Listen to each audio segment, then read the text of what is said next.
అందరికీ నమస్కారం. Welcome to our channel. ఈరోజు తెలుగుదేశం పార్టీ 43వ ఆవిర్భావ దినోత్సవం. 1982 మార్చి 29న స్వర్గీయ శ్రీ నందమూరి తారక రామారావు గారు హైదరాబాద్లోని ఎమ్మెల్యే క్వార్టర్స్లో ఇదే రోజున తాను రాజకీయాల్లోకి రాబోతున్నట్టు, తాను పెట్టబోతున్న కొత్త పార్టీకి తెలుగుదేశం అని నామకరణం చేసిన రోజు అన్నమాట.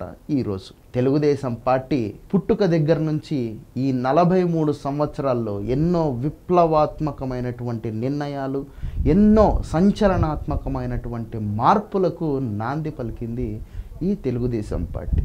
అప్పటిదాకా తెలుగు సినిమా చరిత్రలో మకుటం లేని మహారాజులా ఉన్నటువంటి నందమూరి తారక రామారావు గారు తెలుగుదేశం పార్టీ ఏర్పాటు చేసిన తర్వాత సామాన్యుడిలా, ఒక రైతు బిడ్డలా, ఒక కర్షకుడిలా ప్రజల్లోకి వెళ్ళి పార్టీని స్థాపించిన కేవలం 9 నెలల్లోనే అధికారం చేపట్టడం అనేది అప్పట్లో ఒక పెను సంచలనం.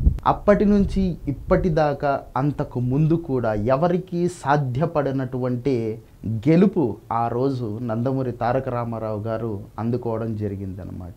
రంగులేసుకునే వాళ్లకు రాజకీయాలు ఏం తెలుస్తాయి అని చెప్పేసి ప్రత్యర్థులు నీచాతి నీచంగా విమర్శించినా సరే, ఆ రంగులేసుకునేటటువంటి నందమూరి తారక రామారావు గారే తెలుగు ప్రజలు చూడనటువంటి రామ రాజ్యాన్ని తెలుగు ప్రజలకు అందించినటువంటి వ్యక్తి అన్నమాట.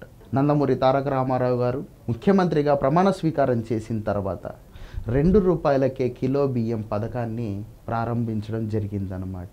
ఈరోజు ఎవరైతే సంక్షేమ పథకాలకు మేము బ్రాండ్ అంబాసిడర్లం అని చెప్పుకొని గర్వంగా కాలర్లు ఎగరేసుకుంటా ఉన్నారో వాళ్ళందరికీ దిక్సూచి ఎవరు అంటే నందమూరి తారక రామారావు గారు. ఎన్నో రకాల సంక్షేమ పథకాలకు ఆయన నాంది పలకడం జరిగింది. ఈరోజు వృద్ధులు వృద్ధాప్య పింఛన్లు అందుకుంటున్నారు 4,000 రూపాయలు అంటే ఆ రోజు ఆ వృద్ధాప్య పింఛన్ పథకాన్ని తీసుకొచ్చినటువంటి వ్యక్తి నందమూరి తారక రామారావు గారు.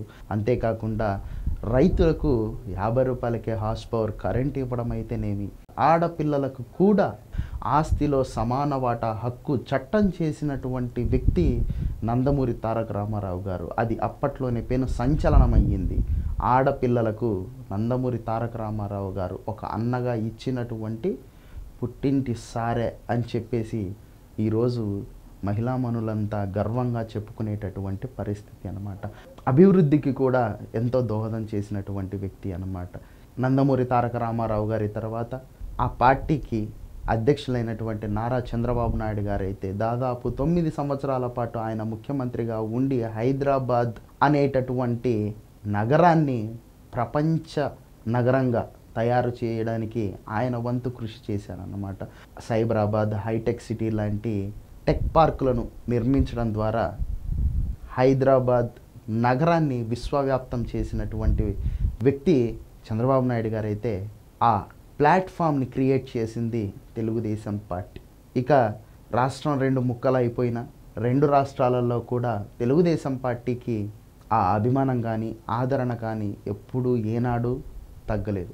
వాస్తవానికి తెలుగుదేశం పార్టీ ఈరోజు 43 సంవత్సరాలు ఇలా ఇంత గర్వంగా నిలబడింది అంటే ఈ క్రెడిట్ మొత్తం చెందాల్సింది కార్యకర్తలకి. ప్రత్యర్థులు తమ మీద దాడులకు పాల్పడతారని తెలిసిన, ప్రత్యర్థులు తమ కుటుంబాలను హింసిస్తారని తెలిసిన, ప్రత్యర్థుల చేత తమ ప్రాణాలు పోతాయని తెలిసినా కూడా ఏ రోజు కూడా ఎవరికి భయపడకుండా, ఎక్కడ తలంచకుండా, పీక మీద కత్తి పెట్టి పార్టీ మారతారా లేకపోతే ప్రాణాలు పోగొట్టుకుంటారా అని చెప్పేసి ప్రత్యర్థులు మారణ హోమానికి దిగిన ఎక్కడ కూడా భయపడకుండా ప్రాణం తీస్తే తీసుకో కావాలంటే, కానీ పార్టీ మారే ప్రసక్తే లేదు, పసుపు జెండాను వదిలే ప్రసక్తే లేదు అని చెప్పేసి ప్రేమాభిమానాలతో ధైర్యంతో మాట్లాడేటటువంటి కార్యకర్తలు ఉండడం వల్ల ఈ తెలుగుదేశం పార్టీ గత 4 దశాబ్దాలుగా ఒక మర్రి చెట్టులాగా స్టాండర్డ్గా నిలబడిపోయింది తెలుగు రాష్ట్రాలలో. ఇక్కడ కేవలం ఒక ప్రాంతీయ పార్టీగా మాత్రమే కాదు, జాతీయ రాజకీయాల్లో సైతం ఈ తెలుగుదేశం పార్టీ తన మార్క్ రాజకీయాన్ని చూపించింది. ప్రభుత్వాలను నిలబెట్టగలిగింది, ప్రభుత్వాలను కూల్చడం కూడా ఈ పార్టీకి సాధ్యమయ్యిందనమాట.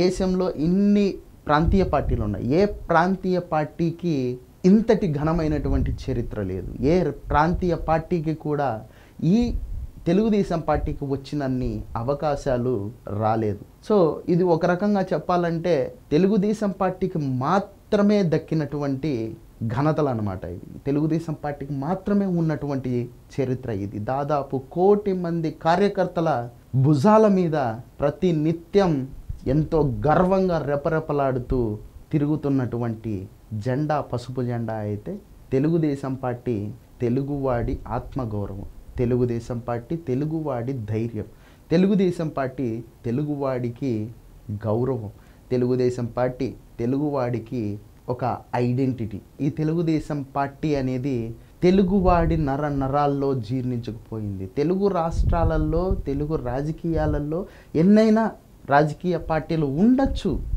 కాకపోతే ప్రతి ఒక్కరికి తెలుగుదేశం పార్టీ అంటే మాత్రం ఒక చిన్నపాటి ఎమోషన్ ఉంటుందన్నమాట. ఆ రోజు నందమూరి తారక రామారావు గారు ఈ పార్టీని ఏర్పాటు చేసిన తర్వాత ఈ పార్టీని ప్రజల్లోకి తీసుకెళ్లడం కోసం ఆయనకు అప్పటిదాకా ఉన్నటువంటి అచంచలమైనటువంటి స్టార్డమ్ని కూడా పక్కన పెట్టి ఒక సామాన్యుడిగా, ఒక కర్షకుడిగా తాను కాకి బట్టలు వేసుకొని చైతన్య రథం ఎక్కి ప్రతి ఊరు, ప్రతి పల్లె, ప్రతి వ్యక్తిని టచ్ చేసి ఇది రాజకీయ పార్టీ మాత్రమే కాదు, ఇది తెలుగువాడి పార్టీ, ఇది తెలుగువాడి ఆత్మగౌరవం కోసం పుట్టినటువంటి పార్టీ, ఇది మన పార్టీ, మన అందరి పార్టీ, ప్రజలే దేవుళ్ళు, సమాజమే దేవాలయం అనేటటువంటి నినాదంతో ప్రజల్లోకి చొచ్చుకొని పోయినటువంటి పార్టీ తెలుగుదేశం పార్టీ. సో ఈ పార్టీ చేసినటువంటి చట్టాలు కావచ్చు, మహిళలకు ఈరోజు మాట్లాడుతూ ఉన్నారు 33% రిజర్వేషన్ కల్పించాలి అని చెప్పేసి. ఆ రోజే నందమూరి తారక రామారావు గారు మహిళలకు పెద్ద ఎత్తున అవకాశాలు ఇచ్చి వాళ్ళని ప్రోత్సహించినటువంటి పరిస్థితి. తెలుగుదేశం పార్టీని బీసీల పార్టీ అని చెప్పేసి ప్రతి ఒక్కరూ చెప్తారు. ఎందుకు అంటే అప్పటిదాకా రాజకీయం అంటే అగ్రవర్ణాల వారు మాత్రమే చేసేది, ముఖ్యంగా బీసీ కులాలను ఓటర్లుగా మాత్రమే పరిగణించేటటువంటి ఆ రోజుటి పరిస్థితుల్లో తెలుగుదేశం పార్టీ ఆవిర్భావం జరిగింది. తెలుగుదేశం పార్టీ పుట్టిన తర్వాత పెద్ద ఎత్తున బీసీ కులాలకు శాసనసభల్లో ప్రాతినిధ్యం వహించేటటువంటి అవకాశాలను కల్పించింది. అందుకనే బీసీ కులాలలో తెలుగుదేశం పార్టీకి ఉన్నటువంటి ఆదరణ ఎక్కువగా ఉంటుందన్నమాట. అంతేకాకుండా ఎస్సీల కోసం, ఎస్సీల యొక్క మంచి కోసం అని చెప్పేసి గొప్ప గొప్ప పథకాలు అయితేనేమి, అంతేకాకుండా రిజర్వేషన్లకు సంబంధించి ఈ వర్గీకరణ కూడా చేసింది తెలుగుదేశం పార్టీని.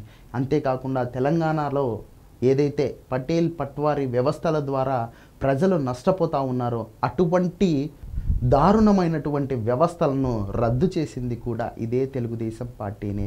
అంతేకాకుండా మహిళలకు ఆర్టీసీ బస్సుల్లో ఏవైతే ప్రత్యేకమైనటువంటి సీట్లు ఉన్నాయో ఈరోజు మనకు కనబడుతున్నాయో వాటిని తీసుకువచ్చింది కూడా తెలుగుదేశం పార్టీని. అంతేకాకుండా తెలుగు రాష్ట్రాలలో మరి ఏ రాజకీయ పార్టీ ప్రభుత్వంలోకి వచ్చినా కూడా ఇవ్వనన్ని డిఎస్సి నోటిఫికేషన్లను ఒక్క తెలుగుదేశం పార్టీనే ఇచ్చింది. దాదాపు 12 డిఎస్సి నోటిఫికేషన్లు ఇవ్వడంతో పాటు వేలాది మంది టీచర్లను ప్రభుత్వ పాఠశాలలకు పంపింది ఇదే తెలుగుదేశం పార్టీని. ఎన్నో పరిశ్రమలు రావడానికి కారణం తెలుగుదేశం పార్టీని, ఎన్నో లక్షల కోట్ల పెట్టుబడులు సాధించడానికి కూడా తెలుగుదేశం పార్టీనే కారణం. సో ఈ 43 సంవత్సరాలలో ఈ తెలుగుదేశం పార్టీ ఆంధ్రప్రదేశ్ అభివృద్ధి కోసం, తెలుగు ప్రజల ఆనందం కోసం, సంతోషం కోసం అహర్నిశలు కష్టపడతానే ఉంది, కష్టపడుతూనే ఉంటుంది. ఈరోజు 43వ ఆవిర్భావ దినోత్సవం జరుపుకుంటున్నటువంటి ఈ తెలుగుదేశం పార్టీ మరొక 50 సంవత్సరాల పాటు ఇదే విధంగా అహర్నిశలు నిరంతరం ప్రజల పక్షాన, ప్రజలతో ఉండి పోరాడుతూ, ప్రజల బాగోగుల కోసం, ప్రజల ప్రయోజనాల కోసం పనిచేస్తూ ఇంకా ఇంకా ఇంకా ప్రజల మన్ననలు, ప్రజల ప్రేమాభిమానాలు, ప్రజల ఆదరణను చూరగొనాలని చెప్పేసి మనస్ఫూర్తిగా కోరుకుంటూ తెలుగుదేశం పార్టీ కార్యకర్తలకు, నాయకులకు, తెలుగుదేశం పార్టీ సానుభూతి పరులకు, తెలుగు వాళ్లకు తెలుగుదేశం పార్టీ ఆవిర్భావ దినోత్సవ శుభాకాంక్షలు తెలియజేసుకుంటున్నాను. ధన్యవాదాలు. Thank you.